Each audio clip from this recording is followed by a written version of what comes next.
feels like that. Yeah, it feels like that. Na na na na na na. Feels like that.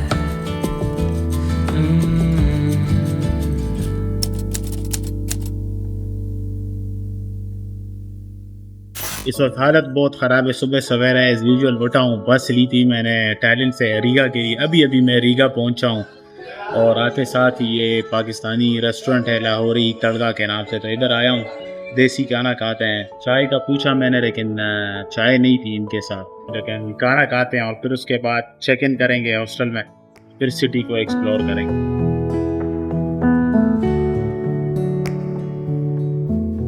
भी हो गया, check in भी हो गया hostel में। ये हॉस्टल है, ये बेड है।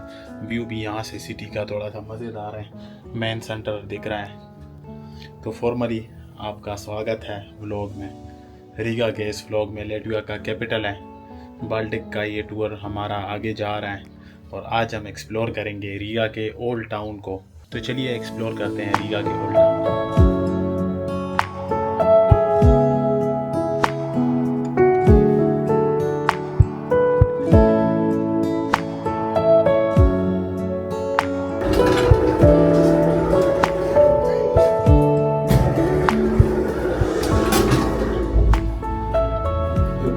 ज़्यादा एस्थेटिक बनने के चक्कर में गलत फ्लोर पे आया।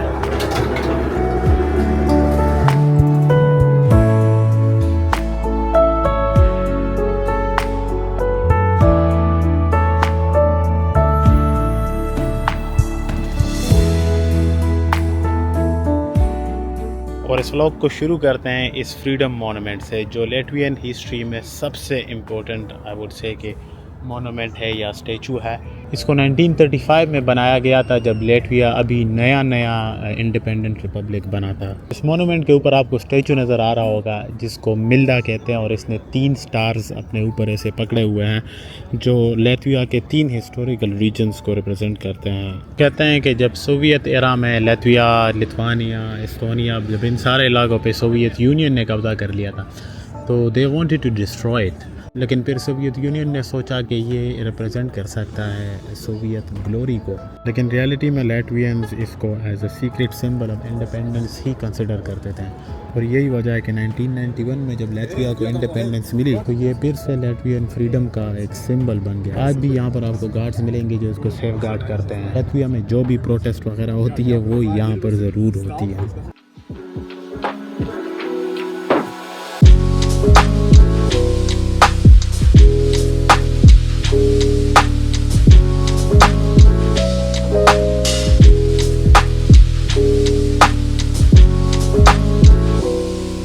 आप रीगा आए और ये 3 घर ना देखे तो आपने रीगा नहीं देखा। ये असल में है कहानी 3 भाइयों की, और 3 घर जो 3 सेंचुरियों में बने हैं, एक 15th सेंचुरी में, 16th सेंचुरी में और 17th सेंचुरी में। तो ये घर यहाँ पे जब इसीलिए भी इम्पोर्टेंस रखते हैं क्योंकि ये आपको बताता है रीगा के कल्चरल हेरिटेज से रिलेटेड और आर्किटेक्चरल हेरिटेज से रिलेटेड भी। तो इसीलिए आप जब भी कोई फ्री टूर लेते हैं या जो भी टूर लेते हैं या जब रीगा आते हैं तो लोग आपसे ज़रूर पूछते हैं कि आप the house of the 3 brothers गए हैं या नहीं गए।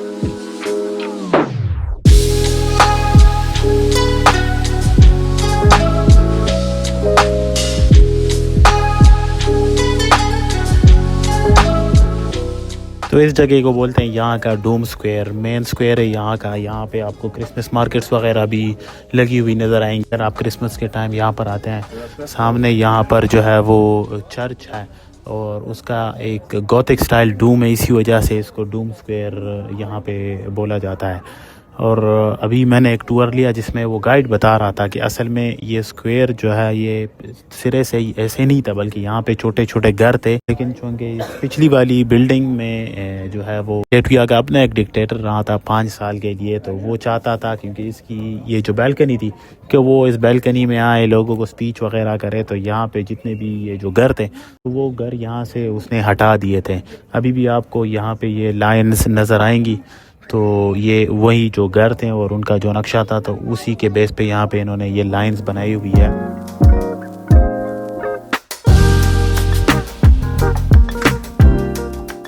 चलें सलमान साहब, आप क्या बोलना हाँ चाहेंगे? जी, तो हम आए हैं यूरोप के सबसे बड़े मार्केट और बाज़ार, जो कि यूनेस्को के हिस्टोरिकल साइट्स में भी रजिस्टर्ड है। हाँ, ये रीगा का सबसे बड़ा बाज़ार है।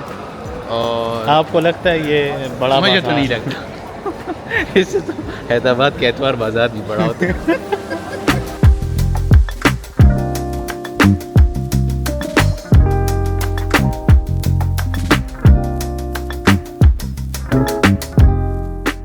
इस स्ट्रीट को बोलते हैं रीगा का सबसे smallest street. I think distance के लिहाज से नहीं, लेकिन विड्थ के लिहाज से आप खुद ही ज़रा देखिए।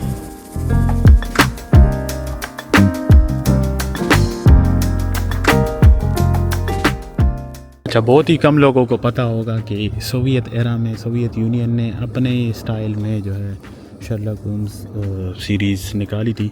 और ये जो बिल्डिंग है और इसमें जो विंडोज़ हैं, तो ये इसमें शर्लक होम रहता था उस सीरीज़ में। यहाँ पे वो सीरीज़ शूट हुई थी, तो ये स्ट्रीट उस सीरीज़ का बेकर स्ट्रीट था।